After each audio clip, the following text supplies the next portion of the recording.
Welcome to the meditation YouTube channel. मेरा नाम है सोहम शेडगे एंड इस वीडियो में हम देखने वाले हैं रेस्पिरेटरी वॉल्यूम। यहाँ पे मैंने जो डायग्राम निकाली है इसकी मदद से आपको ये सारे पॉइंट समझाने वाला हूँ। तो चलिए शुरू करते हैं।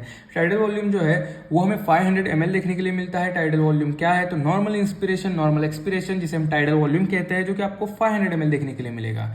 इंस्पायर्ड रिजर्व वॉल्यूम क्या है? आप जो फोर्स्ड इंस्पिरेशन करते हो तो उसकी वैल्यू, उसका वॉल्यूम, ओके, उसको आप इंस्पायर्ड रिजर्व वॉल्यूम कहते हो, जो कि 2500 to 3000 ml आपको देखने के लिए मिलता है। एक्सपायर्ड रिजर्व वॉल्यूम क्या है? जब आप फोर्स्ड एक्सपिरेशन करते हो तब आपको जो वॉल्यूम देखने के लिए मिलता है उसको आप एक्सपायर्ड रिजर्व वॉल्यूम बोलते हो, जो कि आपको 1000 to 1100 ml देखने के लिए मिलता है। रेसिडुअल वॉल्यूम क्या है?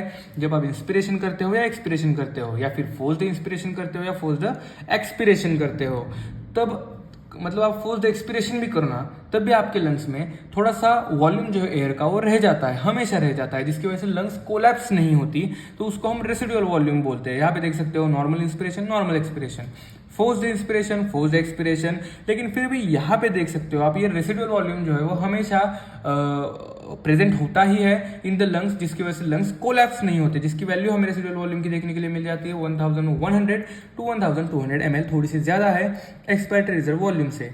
अब बात करते हैं इंस्पायरेटरी कैपेसिटी की। इंस्पायरेटरी कैपेसिटी मतलब आप कितनी एयर को इंस्पायर कर सकते हो, वो आपकी इंस्पायरेटरी कैपेसिटी होगी, जिसको आप काउंट कर सकते हो टीवी प्लस आईआरवी, मतलब नॉर्मल इंस्पिरेशन हो गया, देन फोर्स्ड इंस्पिरेशन हो गया। ओके, सो इंस्पायरेटरी कैपेसिटी आप उसको कह सकते हो, जिसको मतलब टीवी प्लस आईआरवी से आप डिनोट कर सकते हो। अगर आपको इसकी वैल्यू पूछते हैं या फिर आपको इसकी वैल्यू निकालनी है, तो जस्ट टीवी की जो वैल्यू में टाइडल वॉल्यूम की 500 ml है, प्लस आईआरवी की वैल्यू, आईआरवी की जो वैल्यू है वो 2500 to 3000 ml है, तो 500 प्लस इसको प्लस कर देना है, देन आपकी जो इंस्पायरेटरी कैपेसिटी है वो आ जाएगी। एक्सपायरेटरी कैपेसिटी के केस में भी वही चीजें हैं, जैसे कि आप देख सकते हो ये हो गई आपकी यहाँ से यहाँ तक नॉर्मल एक्सपिरेशन, देन ये यहाँ तक हो गई फोर्स्ड एक्सपिरेशन। सो इसका अगर आप काउंट करोगे तो आपका जो एक्सपायरेटरी कैपेसिटी जो है वो आप निकाल सकते हो, ओके, जो कि टीवी प्लस ईआरवी होगी। सो ये सिंपल फॉर्मूला है, वैल्यू भी इससे आप निकाल सकते हो। ये हो गई बात आपकी एक्सपायरेटरी कैपेसिटी की। अब बात करते हैं फंक्शनल रेसिडुअल कैपेसिटी के बारे में। फंक्शनल रेसिडुअल कैपेसिटी क्या है? तो ये तो हो गया आपका नॉर्मल इंस्पिरेशन, ये हो गया normal expiration.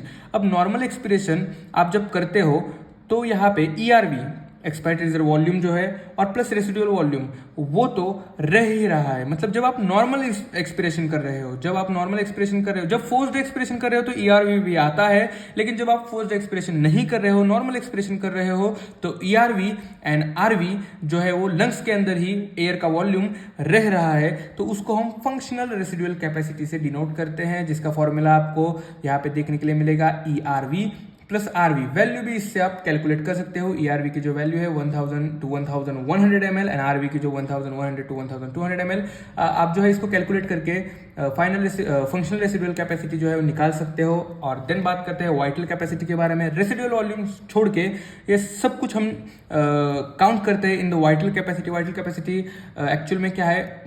Forced inspiration after the forced expiration, okay, मतलब फोर्सफुल एक्सपिरेशन के बाद जब हम फोर्सफुल इंस्पिरेशन करते हैं उसे हम वाइटल कैपेसिटी कहते हैं। फॉर्मूला क्या है? TV tidal volume plus inspiratory reserve volume plus expiratory reserve volume, okay. And then बात करेंगे टोटल लंग कैपेसिटी के बारे में, और ये तो सबसे आसान पॉइंट है। इन सबको, ये सारी आपकी जो वॉल्यूम्स है, कैपेसिटीज है, इन सबको आप मिला दो, टाइडल वॉल्यूम को मिलाओ, आईआरवी को मिलाओ, ईआरवी को मिलाओ एंड रेसिडुअल वॉल्यूम को मिलाओ, तो आपकी टोटल लंग कैपेसिटी बन जाएगी, ओके। तो इसको भी आप इजीली काउंट कर सकते हो। वाइटल कैपेसिटी में क्या क्या आता है? टीवी, आईआरवी, ईआरवी, तो इनको कैलकुलेट करो, प्लस उसके साथ रेसिडुअल वॉल्यूम को जोड़ दो। सो जो आपकी वैल्यू आएगी वो आपकी टोटल लंग कैपेसिटी होगी। सो ये सारे फॉर्मूलाज है, ये सारी वैल्यूज है, इन सारी वैल्यूज को मद्देनजर रखते हुए आप इन फॉर्मूलाज से सारी कैपेसिटी जो है वो निकाल सकते हो। So it's a easy point, you can check it out, you can memorize these values and it's important। यहाँ पे मैंने एक इंपॉर्टेंट पॉइंट लिख के रखा है, चेकआउट करते हैं। जब आप एयर को इंस्पायर करते हो, नॉर्मल इंस्पिरेशन परफॉर्म करते हो, तो हमें मालूम है टाइडल वॉल्यूम कितना होता है? 500 ml।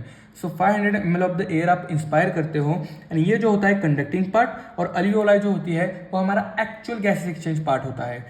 कंडक्टिंग पार्ट में जब आप 500 ml of the air inspire करते हो, 150 ml of the air from the 500 ml वो रह जाती है in the conducting part. 150 ml जो एयर है 500 ml में से वो कंडक्टिंग पार्ट में रह जाती है, जिसको हम डेड स्पेस वॉल्यूम बोलते हैं। और अगर आप 500 में से 150 निकाल दो तो 350 ml of the air pass होती है इन द अल्वियोलाई, और अल्वियोलाई में एक्चुअल गैसेस एक्सचेंज परफॉर्म होता है। इस 350 ml को हम एल्वियोलर वॉल्यूम बोल सकते हैं, एंड 150 ml जो है वो डेड स्पेस वॉल्यूम है। सो ये भी वैल्यू आप याद रखिए, it's important. So thanks for watching. अगर आपका कोई डाउट हो तो you can ask me in the comment, I will definitely clear it, and thanks for watching. Like it, share and subscribe.